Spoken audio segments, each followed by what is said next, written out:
Dear learners, this is Shashi Ramachandran. I'm here with my new video in continuation of the chapter Partnership Accounting for Partnership Firm. This is for class 12th. So, here in this, we are going to learn the different ways of calculating interest on capital. In fact, the how to handle interest on capital in a given situation.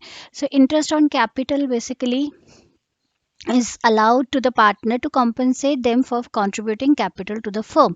That means the capital which they have invested in the firm, against that they get interest on capital, and this interest on capital is to be calculated on the time basis. Means whenever there is a new investment, or you can say additional capital introduced by the partner, or any withdrawal out of capital, then that is to be taken care, and based on that only the interest has to be calculated on capital. Now by nature, interest on capital is an expense for the business, and on the other hand, from the partner's point of view, it is an income. So the journal entry which is passed for interest on capital is interest on capital will be debit. Reason, it is an expense for the business, and the partner's capital account going to be credit, because his capital account will increase. Okay, so let's start with some provisions which are related to interest on capital. The first provision in this, it says that partners, when the partnership agreement is silent, when the deed is silent, in the absence of the deed, there is no interest which is allowed to the partners. So we read it earlier also, the provision of Partnership Act 1932 is applied here when the deed is silent regarding any of these terms. So no interest will be provided if the question clearly says the deed is silent. Now next thing is, when the deed clearly, now as a deed says that it is a charge, interest on capital as a charge. So charge and appropriation I explained in my previous video, you can watch that video to understand more about it. Charge makes the things compulsory, mandatory. So when interest on capital is a charge, in that case it has to be given to the partner irrespective of the profit or loss. If firm suffers a loss, or if like sufficient profits are not earned by by the firm, then also interest has to be provided. So it is mandatory, and the full interest will be given on the capital of the partners. And of course, if it is a charge, it becomes a part of profit and loss account instead of profit and loss appropriation, because it is not an appropriation. Third case says that partnership agreement provides for IOC, interest on capital. Agreement says interest on capital is there in the agreement, it's written there, but it's not mentioned that it is a charge. So remember, if it's not mentioned it's a charge, then of course it is an appropriation only. Means in the absence of any information, it becomes an appropriation. Now in this case, interest on capital will be allowed, but there are three cases under this 13C. Now if I say this third point says that interest on capital is an appropriation, and the given rate, the rate is also given, say 15% or 9%. Now this 9% is to be given like based on this situation. If the firm suffers a loss, then no interest will be provided. That is important thing to understand. When the firm suffers a loss, no interest will be provided, because now we are considering this interest on capital as an appropriation, not as as a charge. When the profit before interest is equal to or more than the interest, then full interest. That means the profits are sufficient after providing IOC, interest on capital, still the firm has a profit left as a divisible profit, then full interest will be given, and the divisible profit of course will be divided between the partners. But third case, when there is a profit in the firm, but after charging interest on capital, firm profit converted into loss, or you can say there is not sufficient profit to pay full interest on capital, or interest on capital total becomes more than the IOC. This third case, we can say that IOC becomes more. IOC is more than the profit. Okay, so in such cases, full IOC cannot be given. The IOC has to be allowed to the extent of available profits. That means we will provide them IOC, but that will be equal to the profits. So amount of IOC will be calculated. The proportionate amount of IOC will be given, not the full one. Not full IOC will be given, it's the proportionate. So we'll understand this more from the question. So I'm taking one question here. A and B are partners sharing profits and losses in the ratio of 3 is to 2 with the capitals of 2 lakh and rupees 1 lakh respectively. Interest on capital is 10% per annum. Now you have to show the distribution of profit and loss for the year ended 31st December 2013, and it says the profit for the year is 21,000. So we'll do this question, and also we'll do two more parts of this. That is, when the deed is silent, in the absence of the deed, how the same question is treated, and also when the deed clearly says that interest on capital is a charge. It is a charge. So we'll do two more here. So altogether we'll do three questions. So let's take first one. A and B. The first part, as it says, P&L profit and loss will be shared in 3 to 2 ratio. 2 lakh, 1 lakh is a capital and 10% is a rate of interest. So we'll prepare our this profit and loss appropriation account, which shows the profit as 21,000. Okay, now let's take out the interest on capital, that is 10%. So if I take out the calculate this interest, so it comes to 20,000 and 10,000, and this becomes 30. So this shows a loss of 9,000. Now have a look on this. Now interest on capital is here, the total of interest on capital 30,000 is more than the profit earned by the firm. Now in such cases, IOC, full IOC, if I provide full IOC, of course the firm is showing a loss, and this loss can be shown, or the full IOC can be given only if this IOC is a charge. But my question doesn't say that. My question doesn't say that it's a charge, so I cannot provide this full IOC. So what I can do is I have to give IOC which will be equal to my profits. Okay, so 21,000 IOC has to be given like equal to profit 21,000. So now I'm going to take a proportionate amount, and remember this proportion will be in the proportion of their capital. Don't do it with profit sharing ratio. It will be according to their capital contribution, which is 2 is to 1. So the same 21,000 will be given to them, but in this ratio 2 is to 1 makes it 2 by 3 and 1 by 3. So that means partner A will get 14,000 and partner B will get 7,000, which becomes the total as 21,000. Same way here. So I hope it's clear that 21,000 was a total profit, and firm cannot go beyond that. It is like again to the extent of, just remember this point, that it is to the extent of this one. In such case, interest is allowed to the extent of the available profits.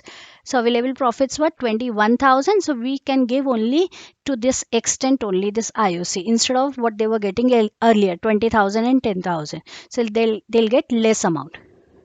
Fine, because it's an appropriation, so it has to be given. So let's move to the next same question, but now it says that the partnership deed is silent. So if the partnership deed is silent, 21,000 of the profit, I will not allow any interest here. So IOC will not be allowed if the deed is silent. So the entire 21,000 will be distributed to the partners in their profit sharing ratio, which comes to 12,600 and 8,000 400. What I did is I divided this in this ratio 3 by 5 and 2 by 5. So that becomes 21,000 distributed in their profit sharing ratio, that is 12,600 and 8,400. This is when partnership deed is silent and IOC will not be provided. Moving to the third one. Now this says the same question, but here it says that as per the deed, interest is a charge. So just to remind you, when it is a charge, that becomes a part of profit and loss. Why? Because here also charge means it makes it mandatory. It's not an appropriation. So the first step will be, we are going to write here the charge amount, means sorry, the profit amount 21,000, and IOC will be provided as usual 20,000 and 10,000, that is 10% of their capital contribution. So why I'm saying so, they will get full IOC because it's a charge, and it will be shown in profit and loss account. So here the total is 21,000. Now seeing this, the loss becomes 30 minus 21, 9,000. So 9,000 is a loss. 9,000 is a balancing figure, that is 30 minus 21. Okay, sorry, here the amount will be 30,000 because the total is 30. Okay, now next step, this loss will be transferred here because this loss is to be suffered by partners only in their profit sharing ratio. So this 9,000 will be suffered by partners in their profit sharing ratio, that is 3:2. So this loss will be transferred to partners capital account. I wish you understood this way. So one question we did in a 3 different way: when the deed is silent, when IOC is taken as a appropriation, when IOC is a charge. Okay, moving to the next one. Now interest on capital when there is a addition and withdrawal. So let's have a look on the question here. Now the question here says that, see, now we are going to see when in a different in a year, if in an interval a partner is introducing a capital and withdrawing out of his capital some amount for his personal use, then what will be the effect of IOC, or how the IOC interest on capital is calculated. So here there are two partners, Mohan and Sohan. They entered into partnership. Mohan introduced 1 lakh and Sohan introduced 50,000. Since Sohan could introduce only 50, it was further agreed that as and when there will be need, Sohan will introduce further capital. So his Mohan's capital is 1 lakh, but for Sohan, there was like condition given that Sohan also is allowed to withdraw his capital, that he can introduce the capital anytime he wish, and same way he can withdraw his capital whenever he need it. Okay, so based on that you have to calculate, so interest on capital of Mohan as well as Sohan as on this date, and here it's given that when Sohan has, particularly Sohan has introduced and withdrawn his capital. So this is clearly mentioned here. So let's see how it goes. Because for Mohan it is easy, we can calculate this amount. For entire year his capital was 1 lakh. But for Sohan we have to take these intervals here. Because 1/4, if his capital was 50,000, Sohan's capital on first day, then 1/5 it was 10. He introduced 10. So it becomes 50 plus 10, 60,000. So let's have a look. Now we have this question I've written here. So calculation of interest on capital. Okay, interest on capital. So first I'll calculate the interest on capital of Sohan. So Sohan, since he introduced his capital on 1/4 as rupees 1 lakh, and the rate of interest is 10%. So it is very simple for calculating here, that is rupees 10,000. Coming to Mohan. Now Mohan has introduced the capital, I'm sorry, this is Mohan and this one is Sohan. Okay, I'll write it again. Sohan So Sohan has introduced his capital in intervals, means he has withdrawn as well as he has introduced the capital. So I'm going to write all the dates here. So 1 4 2013 he introduced the capital of 50,000.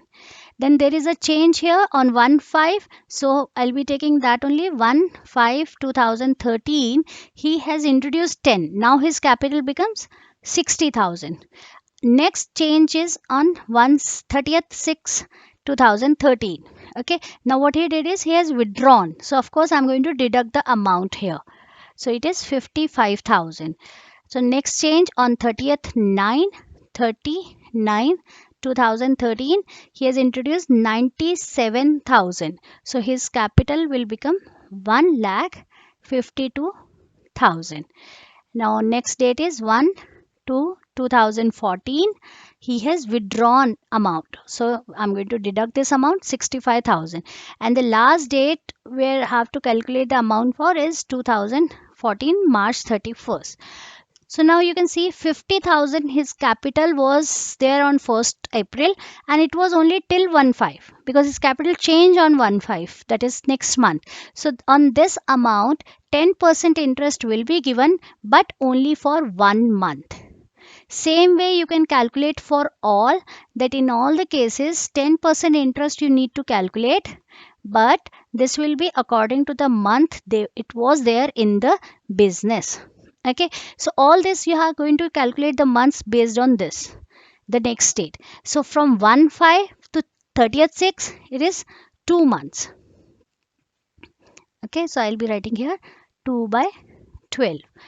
And now next one, what I'm seeing here is 1 5 to 30th 6 it was 2 months, and then 30th 6 to 30th 9 it is 3 months, because 7 8 and 9 3 months. Next is 30th 9 to 1st of Feb, it is 4 months, and 30th Feb here 1st of Feb to the closing date, so this is 2 months. You can cross check by adding the months. It should be 12. 1 plus 2 3, 3 plus 3 6, 6 plus 4 10, 10 plus 2 12. So you got this for 12 months. So now you just have to calculate in rupees all this amount. I think this is 417. Decimal thing I have written in, rounded the figure 1000. This is 1375. This is 5067, and last but not the least is this. So here the total interest what Sohan received is 8,942. This is the total interest what he has received. So this is the interest of Mohan on his capital, and this is a interest of Sohan. That is the total interest on Mohan's capital, and Sohan's capital is calculated this way. So when there is an introduction and withdrawal out of capital, that also has to be taken care. So now one more very important thing to be noted, that is always interest is calculated on opening capital. Remember, the interest is calculated on opening capital. That means either profit or loss you have to take care. Now opening, to calculate the opening capital the same way we calculated earlier in previous classes, we did this, that closing capital plus drawings. Okay, plus drawings, both the drawings, like either it is against the profit or the capital, interest on drawings, loss share if any, and what is to be deducted, what was added actually in the beginning. So additional capital, interest on capital, share, profit share, all this which was added earlier you are going to deduct it. So you were there in the at the point of opening, you added additional capital and reached to closing. Now you have to go back to this, so you will deduct additional capital. So opening capital is amount where you calculate, on which you calculate your interest on capital. Reason is very clear, because you have to provide the interest for the year, for throughout the year. So it is calculated this way. So today we have covered this interest on capital topic of partnership firm. accounting for partnership firm. And I really wish that you like this video. Share this video with your friends and do subscribe to my channel Exuberant Learners. Also click on the bell icon to get the latest updates on my channel. And if you have any doubt in any of the question, you can surely write in a comment box. And if you want me to do solve any question for you, that also you can write in a comment box. Thank you.